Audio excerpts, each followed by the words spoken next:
որ ասվում է, որ մենք խաղաղություն ենք ունեցել, բանից նկատի առնվում 20 թվից առաջ խաղաղություն ենք ունեցել։ Մենք խաղաղություն չենք ունեցել։ Մենք ունեցել ենք սառեցված պատերազմ։ Մենք ունեցել ենք պատերազմի հետաձգում։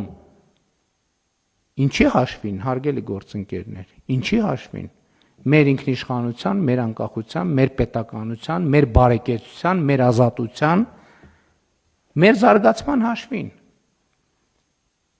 Եվ 2016 թվականի դրությամբ արդեն այդ պատերազմը հետաձգելի բոլոր ռեսուրսները այլևս սպառված էին։ Երբ որ մենք ասում ենք տարիներ առաջ, որ մենք մեր նավը պետք է հասցնենք խաղաղ նավահանգստի,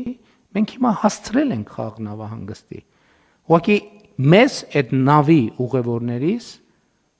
նույնպես պետք է խաղաղվել։ Խաղաղվել նշանակում է տնավորվել, բողջաները քանդել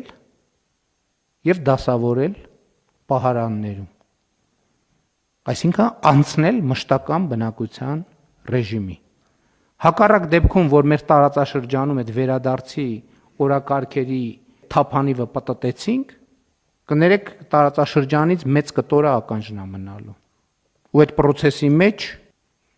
գիտենք սովորաբար ով է ամենաշատը դուժողը ըլնում։ Այդտեղ մեծ հանելուկ չկա։ Այսօրը շատ մեծ պատմական ձեռքբերում է։ Եվ այդ պատմական ձեռքբերումը չի կարելի զոհել էլի գերտերությունների շահերին։